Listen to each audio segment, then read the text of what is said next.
Good morning, my dear friends. Today is the ninth Sunday after Pentecost, and theme for this Sunday is the messengers of God are often unheeded. Let's pray. Zechariah 1:3-4 says, "Return to me, says the Lord of hosts, and I will return to you. Be not like your fathers." Our Father and our God, we bless your name forever. There is none like you on earth or in heaven. Your children have gathered today to worship in your presence and sing your praises. Let us come unto you, sweetest Savior, our provider and our light. We put all of our trust in you. We commit our plans to you and ask that you bring them to pass. Do not allow us to fall to evil or become ruined. Bless us so that we can show the world your goodness and light. Let us be filled with your presence. In Jesus' name we pray. Amen.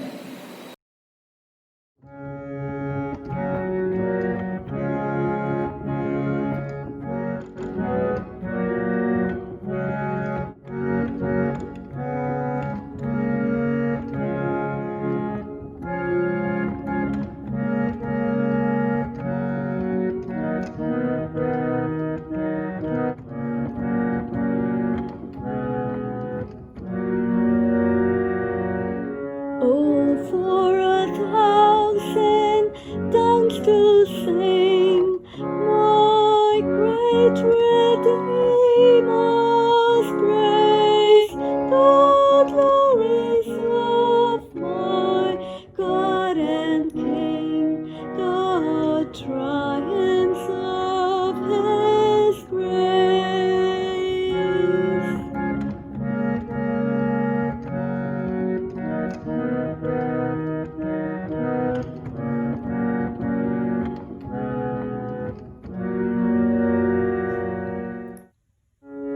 Jesus, the name that charms our fears, that bids our sorrows cease. 'Tis music in the sinner's ears, 'tis life and health and ease.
Beloved, our Lord Jesus Christ said, "The Lord our God is the only Lord. You shall love the Lord your God with all your heart, with all your soul, with all your mind, and with all your strength. This is the first commandment. The second is this: love your neighbor as yourself. There is no other commandment greater than these. God so loved the world that he gave his only Son, Jesus Christ, to save us from our sins, to be our advocate in heaven, and to bring us to eternal life. Let us therefore confess our sins in penitence and faith, firmly resolved by God's grace to keep his commandments and to live in love and peace with all people." Let's pray together. Almighty God, our Heavenly Father, we have sinned against you and against one another in thought and word and deed, in the evil we have done and in the good we have not done, through ignorance, through weakness, through our own deliberate fault. We are truly sorry and repent of all our sins for the sake of your Son Jesus Christ, who died for us. Forgive us all that is past, and grant that we may serve you in newness of life to the glory of your name. Amen. Almighty God, who forgives all who forgive one another and truly repent of their sins, have mercy on you, pardon and deliver you from all your sins, confirm and strengthen you in all goodness, and keep you in life eternal, through Jesus Christ our Lord. Amen. Thanks be to God. Collect prayers. Grant us, Lord, we pray, the Spirit to think and do so always those things that are right, that we who can do not good thing without you may be enabled by you to live according to your holy will, through Jesus Christ our Lord, who lives and reigns with you and the Holy Spirit, one God, now and ever. Amen. Let's pray for the unity of the church. Heavenly Father, whose blessed Son, our Lord Jesus Christ, said to his apostles, "Peace I leave with you, my peace I give to you. Regard not our sins, but the faith of your church, and grant it that peace and unity which is according to your will, through Jesus Christ our Lord, who lives and reigns with you, and the Holy Spirit, one God, now and ever. Amen. Let's pray for the spread of the gospel. O God, you have made of one blood all the nations that dwell on the face of the earth, and sent your Son Jesus Christ to preach peace to the whole world. Grant that the people of this and every land may seek for you and find you, and hasten, O Heavenly Father, the fulfillment of your promise to pour out your Spirit upon all flesh, through Jesus Christ our Savior, who lives and reigns with you and the Holy Spirit, one God, now and ever. Amen. The first reading has been taken from the book of Exodus, chapter 32, verses 1 to 8. Exodus, chapter 32, verses 1 to 8. When the people saw that Moses was so long in coming down from the mountain, they gathered around Aaron and said, "Come, make us gods who will go before us. As for this fellow Moses, who brought us up out of Egypt, we don't know what has happened to him." Aaron answered them, "Take off the gold earrings that your wives, your sons, and your daughters are wearing, and bring them to me." So all the people took off their earrings and brought them to Aaron. He took what they handed him and made it into an idol cast in the shape of a calf, fashioning it with a tool. Then they said, "These are your gods, O Israel, who brought you up out of Egypt."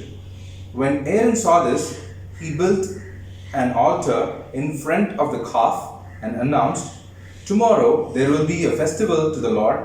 So the next day, the people rose early and sacrificed burnt offerings and presented fellowship offerings. Afterward, they sat down to eat and drink and got up to indulge in revelry. Then the Lord said to Moses, "Go down, because your people whom you brought up out of Egypt have become corrupt. They have been quick to turn away from what I commanded them, and have made themselves an idol cast in the shape of a calf. They have bowed down to it and sacrificed to it, and have said, 'These are your gods, O Israel, who brought you up out of Egypt.'" Here ends the reading. Thanks be to God. The second reading has been taken from Romans chapter 10, verses 13 to 21. Romans chapter 10, verses 13 to 21. For everyone who calls in the name of the Lord will be saved. How then can they call on the one they have not believed in? And how can they believe in the one of whom they have not heard? And how can they hear without someone preaching to them? And how can they preach unless they are sent? As it is written, how beautiful are the feet of those who bring good news. But not all the Israelites accepted the good news. For Isaiah says, Lord, who has believed our message? Consequently, faith comes from hearing the message, and the message is heard through the word of Christ. But I ask, did they not hear? Of course they did. Their voice has gone out into all the earth, their words to the end of the world. Again I ask, did Israel not understand? First, Moses says, I will make you envious by those who are not a nation. I will make you angry by a nation that has no understanding. And Isaiah boldly says, I was found by those who did not seek me. I revealed myself to those who did not ask for me. But concerning Israel, he says, all day long I have held out my hands to a disobedient and obstinate people. This is the word of the Lord. Thanks be to God.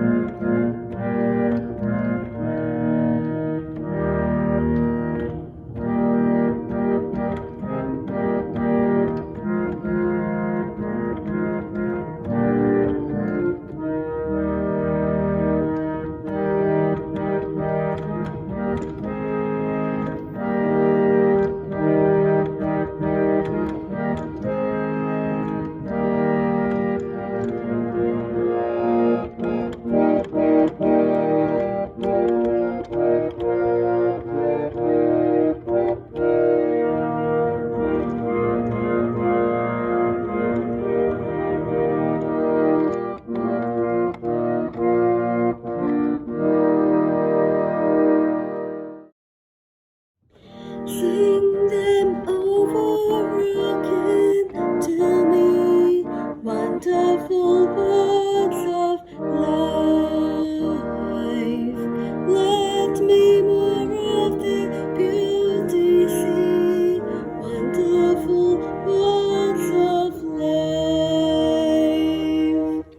Words of life and beauty, teach me faith and duty. Beautiful words, wonderful words, wonderful words of life. Beautiful words, wonderful words, wonderful words of life. Christ the Blessed One gives to all wonderful words of life. Sinner list to the loving call, wonderful words of life. All so freely given, wooing us to heaven. Beautiful words, wonderful words, wonderful words of life. Beautiful words, wonderful words, wonderful words of life. Sweetly echoes the gospel call, wonderful words of life. Of the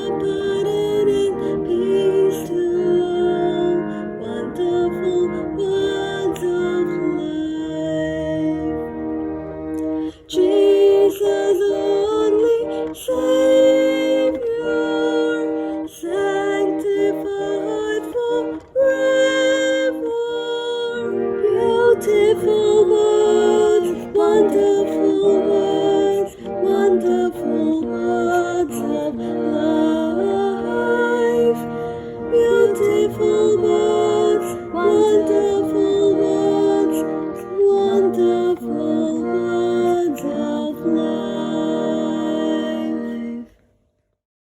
The Holy Gospel is taken from the Gospel according to St. Matthew, chapter 11, verses 16 to 24. Matthew 11, 16. But to what shall I compare this generation?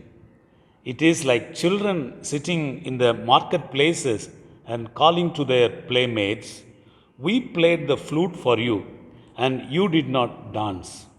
We sang a dirge, and you did not mourn. For John came neither eating nor drinking, and they say, He has a demon.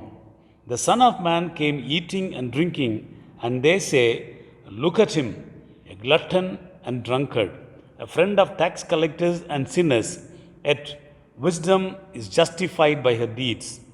Then he began to denounce the cities where most of his mighty works had been done, because they did not repent. Woe to you, Chorazin! Woe to you, Bethsaida! For if the mighty works done in you had been done in Tyre and Sidon, they would have repented long ago in sackcloth and ashes. But I tell you, it will be more bearable on the day of judgment for Tyre and Sidon than for you. And you, Capernaum, will you be exalted to heaven? You will be brought down to Hades. For if the mighty works done in you had been done in Sodom, it would have remained until this day. But I tell you that it will be more tolerable on the day of judgment for the land of Sodom than for you. This is the gospel of Christ. Good morning to all of you. This is the 9th Sunday after Pentecost. And the theme for this Sunday morning is Messengers of God are often unheeded. Before we get into today's devotion, let us pray. Gracious Father, we thank you for the joy of being united to you, being united to the body of Christ, being able to listen to you, Lord. Thank you for the joy of this morning service. And as we now spend some time in meditating the Word of God, you speak to us and bring us the message which you have planned for us. In Jesus' name we pray. Amen. In my generation, when we were children, there were telegram messengers. Like your postal and telecommunications department had another wing called telegram. And when the telegram messenger came to the village or a city or a neighborhood, people took it very seriously, because normally very urgent and very serious issues or messages were sent through telegraphs. So telegram was taken very seriously, and the servant or the government servant who brought the telegram, the messenger, was taken very seriously. People would immediately gather around him where he was going to. And if there was any problem in locating the address of any individual, they were willingly volunteering to help him, because they knew this messenger has come up with something very urgent and important.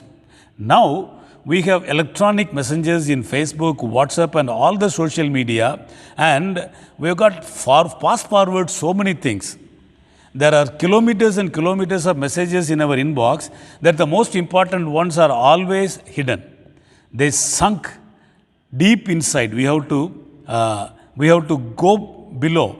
We have to go fishing for them. Messengers, when they are used very casually for everything, lose their importance, significance. This morning theme is Messengers of God are often unheeded. And we'll begin with the Old Testament text, Exodus chapter 32 verses 1 to 8. It talks about the rejection of God's message. Now, the background is like this. God and Moses, they were there on the hilltop discussing something very serious.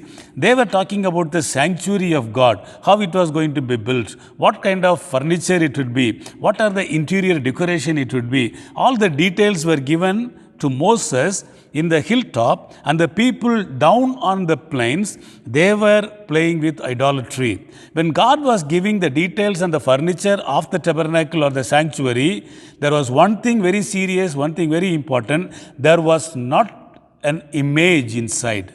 There were furnitures, but not an image. Downhill on the plain, people were playing with idolatry. The sanctuary God was planning was to show them that God, Jehovah, was residing amongst themselves. As I told you, the details of the sanctuary did not have any image in that.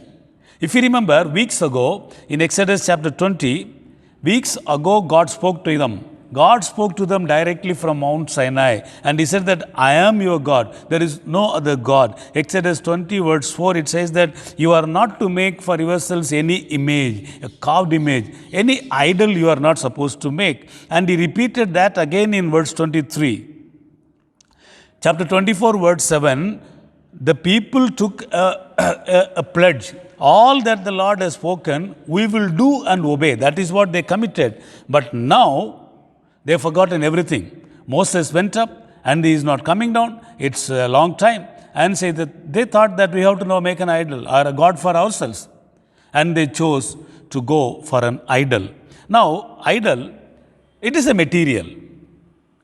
God who led them, God who delivered them from Egypt is an invisible God, but they are going for a visible thing, a material. God made of material so that they can touch the God, they can feel the God, they can see the God, and they can show to their community and their neighborhood and other nations that this is our God. They wanted a material God who is visible. There is a way, the world says that seeing is believing. No. If you can see something, you don't have to believe it. Faith is the conviction of unseen things.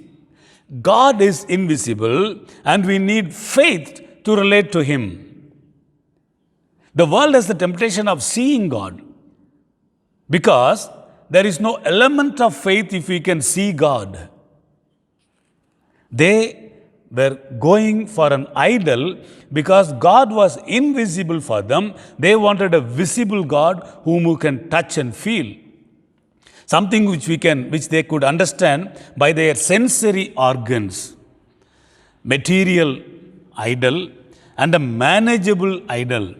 Now, if you look at it, when they came out of Egypt, God was leading them in the pillar of cloud and fire. When the cloud moved, the nation moved. When the cloud stopped, the nation stopped.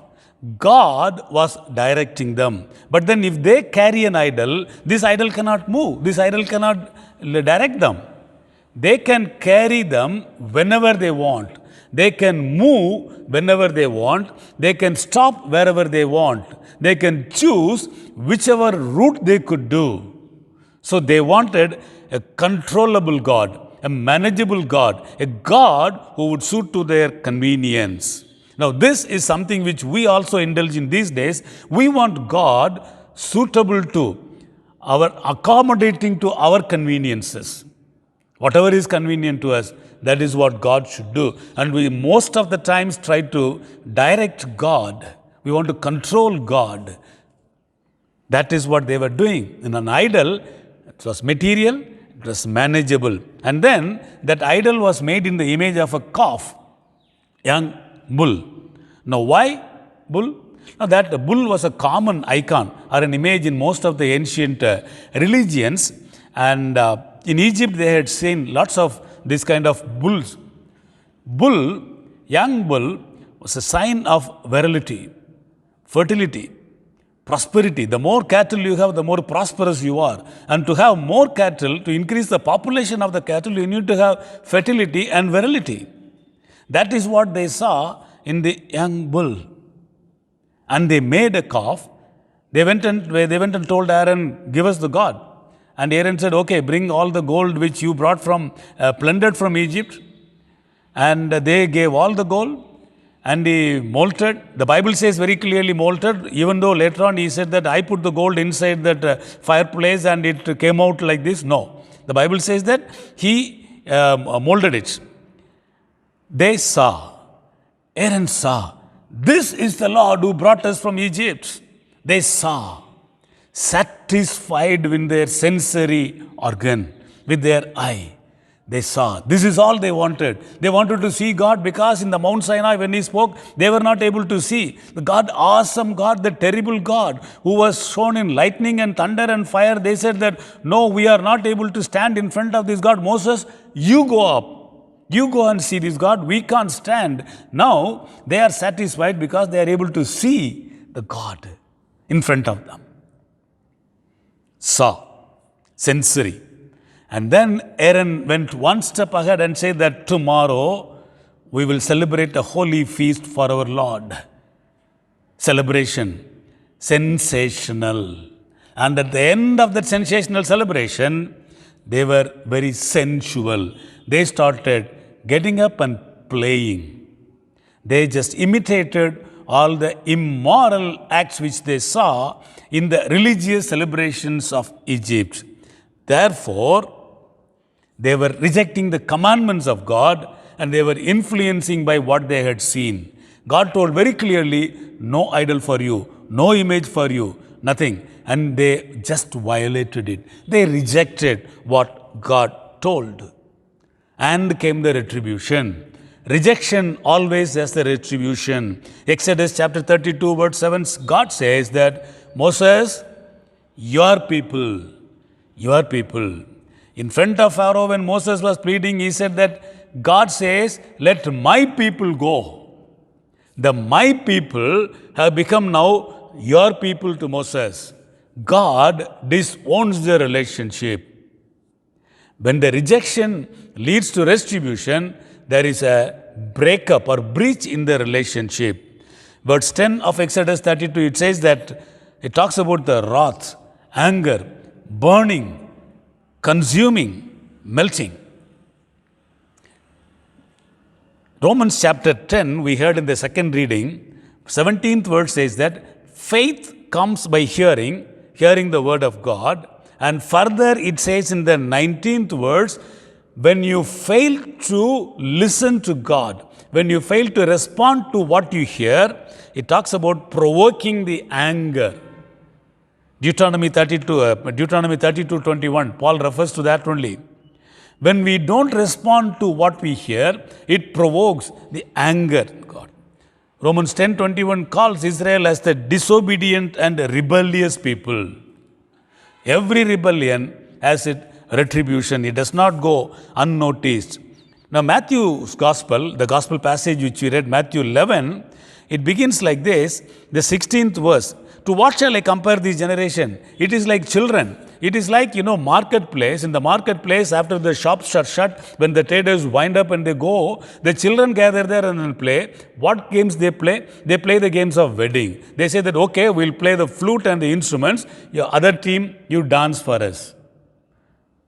No, we are boring. It's boring. Let us change the game. Let's play funeral. We will play instruments. You mourn. You wail. And there was a complaint. Oh, when we were playing instruments, you were not dancing. When we were playing the instruments, you were not singing. This is like the contemporary children. I will be bowling, you start batting. And when I go batting, you start bowling. And then come up with a complaint. When I picked up with the bat, you were not bowling there for me. You are not giving the ball. Childish. God was telling, Jesus was telling, to what shall I compare this generation? Their attitude is very much playful. They are not taking it seriously. And he continues to talk about the cities alongside the Sea of Galilee. Capernaum, Chorazin, Bethsaida. Capernaum and Chorazin, they're about 1 hour distance. Now, it says that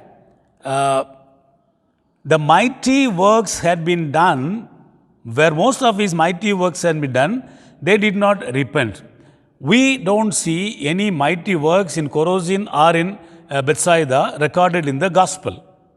But Matthew says, the mighty works which had been done in these two cities, they were, disregarded. John chapter 21 gives the answer for this. John 21:25 says that there were so many works which the Lord did, and if we start writing all of them, the whole world cannot contain. So this could be one of those big works which are not recorded in the gospel accounts. Definitely he did mighty works. And Bethsaida, that is the city of, Andrew, Peter, and even Philip. Even their testimonies could not influence anybody. And Capernaum was like official headquarters of our Lord. All these important cities where he did wonderful things, they did not act against him. They did not act at all. They were indifferent, disregarded. When the message of God comes, if we do not pay attention, if we disregard, or if we remain inactive and indifferent, God takes it very seriously. It's an insult. That is why he says that, Capernaum, you are rising up to heaven, you will be thrown deep down in the hell.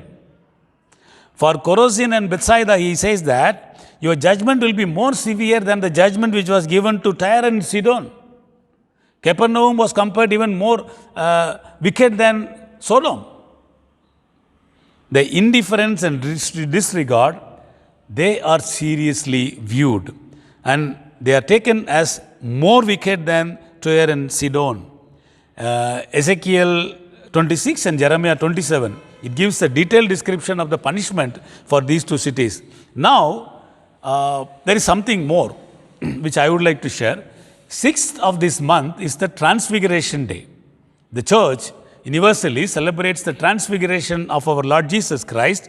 There we see some more revelation. We saw the rejection in Exodus 32. And we also saw the rejection, the retribution in Romans and Matthew 11.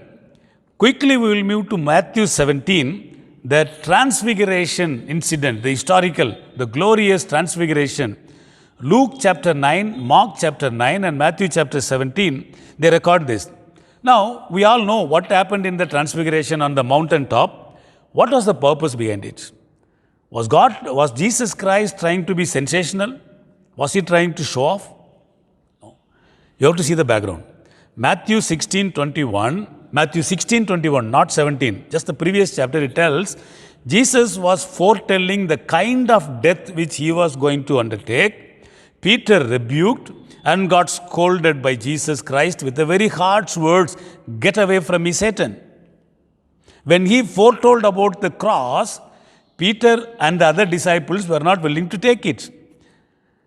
And at the end of that 16th chapter, verse 28, it says that, "You will see the Son of Man coming as King." Mark chapter 9 and Luke chapter 9, when they introduce the transfiguration, they say that Jesus said, "Some of you will not see death until they have seen the kingdom of God come with power." He is talking about the kingdom of God with its power. Their mindset was an earthly kingdom. The kingdom of heaven is not an earthly thing. Now, Jesus on the mountaintop showed them the glimpses of glory above. The glimpses of glory of his kingdom and its power. His face was outshining. His robe was transfigured. His whole body was transfigured. It's a totally different, glorious look.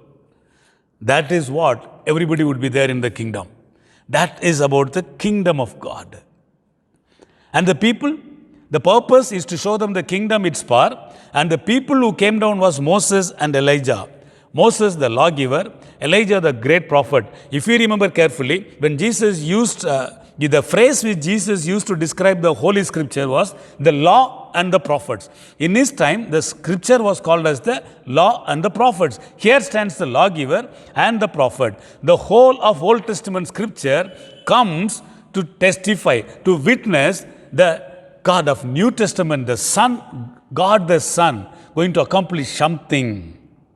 And these two people, if you look at it, both of them were taken up in a very, unnatural way.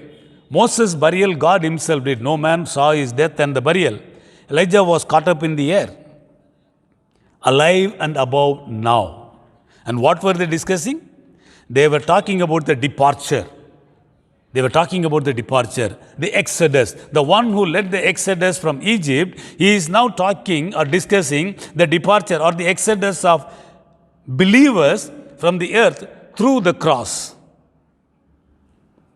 Here, when they were talking about the departure or the Exodus, Peter talked about the encamping. He said, Lord, how nice it is. Let us settle down here.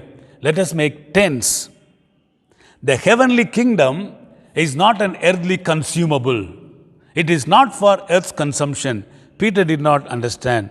By the way, how did the disciples recognize these were Moses and Elijah? They didn't have snapshots. How did they recognize? That is the power of the kingdom of God. When you and I were risen in the glorious body, you don't need an identity tag to tell this is so-and-so. This is the bishop. This is the priest. This is Reverend Billy Graham. No. That is the power of the kingdom of God. That is a totally different, glorious world. God, Jesus Christ, our Lord, was giving them the glimpse of that power. Then, there was also another important person there, the cloud. The cloud which they knew what it was in the Mount Sinai. The cloud which filled the temple with the glory of God. The cloud which was there in the tent. The cloud, the glory of God. The cloud appeared and God spoke behind the cloud. This is my beloved son, listen to him. This is my beloved son, listen to him. Peter, you do not know. Though you acknowledge that you are Christ the Messiah, you are changing your stand. You do not know whom you are talking to. And you think that this crucifixion can be avoided. You are trying to have your way of salvation. No. This is my beloved son. Listen to him. That is God's message. That is God's message. God speaks regularly, directly, through messages. The messengers of God are often unheeded is the theme. I would close here with one verse, Hebrews chapter 12:25. Be careful then and do not refuse to hear him who speaks. Those who refuse to hear the one who gave the divine messages on earth did not escape. You and I cannot escape if you refuse to listen to him. Shall we pray? Thank you, Lord, because you chose to speak to us often. Grant us the grace through the Holy Spirit of God that we will listen to you. We will obey all that you tell us in our life. In Jesus' name we pray. Now we shall confirm and proclaim our faith by saying the Apostles' Creed. Let's say it togetherly. I believe in God, the Father Almighty, creator of heaven and earth. I believe in Jesus Christ, his only Son, our Lord. He was conceived by the power of the Holy Spirit and born of the Virgin Mary. He suffered under Pontius Pilate, was crucified, died, and was buried. He descended to the dead. On the third day he rose again. He ascended into heaven and is seated at the right hand of the Father. He will come again to judge the living and the dead. I believe in the Holy Spirit, the Holy Catholic Church, the communion of saints, the forgiveness of sin, the resurrection of the body, and the life everlasting. Amen.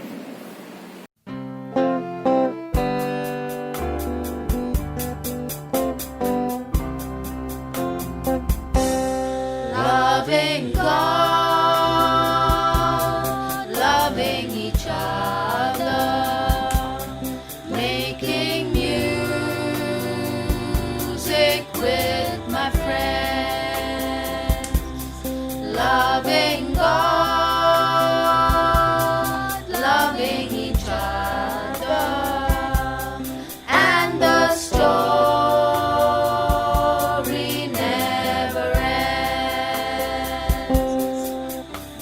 We tend to make it harder, build steeples out of stone, fill books with explanations of the way. But if we stop and listen and break a little bread, we would hear the Master say, loving God, loving each other, making music with my friends, loving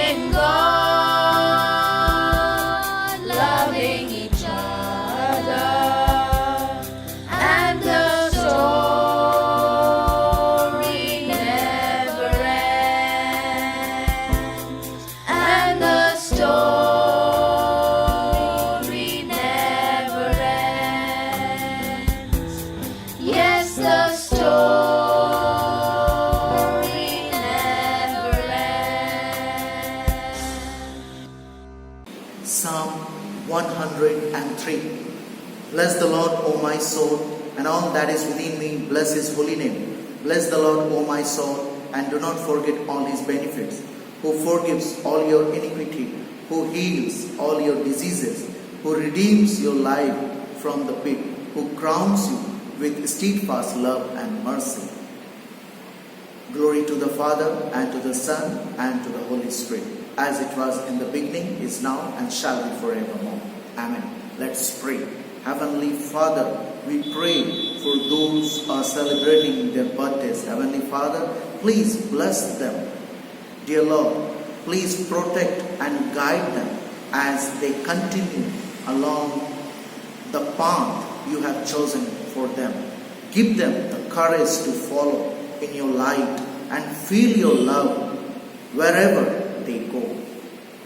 Heavenly Father, accept their hearty thanks and bless them abundantly.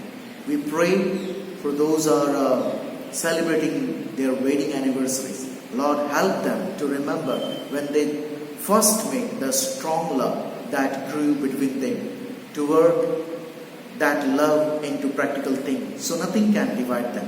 We ask for words both kind and loving, and for hearts always ready to ask forgiveness as well as to forgive. Dear Lord, we put their marriage into your hand. In Jesus' name we pray. Amen.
and the things of the earth will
say the Lord's Prayer. Our Father in heaven, hallowed be your name. Your kingdom come, your will be done, on earth as in heaven. Give us today our daily bread. Forgive us our sins, as we forgive those who sin against us. Do not bring us to the time of trial, but deliver us from evil. For the kingdom, the power, and the glory are yours, now and forever. Amen. Closing prayer. We thank you, God, for every prayer we have prayed, every song we have sung, all the things we have learned. Thank you for all the joy you bring and our wonderful times together. May we walk with you as each new day begins, this day and forever. In Jesus Christ we pray. Amen. The peace of God Almighty, which passes all understanding, keep your hearts and minds in the knowledge and love of God and of His Son Jesus Christ our Lord, and the blessing of God Almighty, the Father, the Son, and the Holy Spirit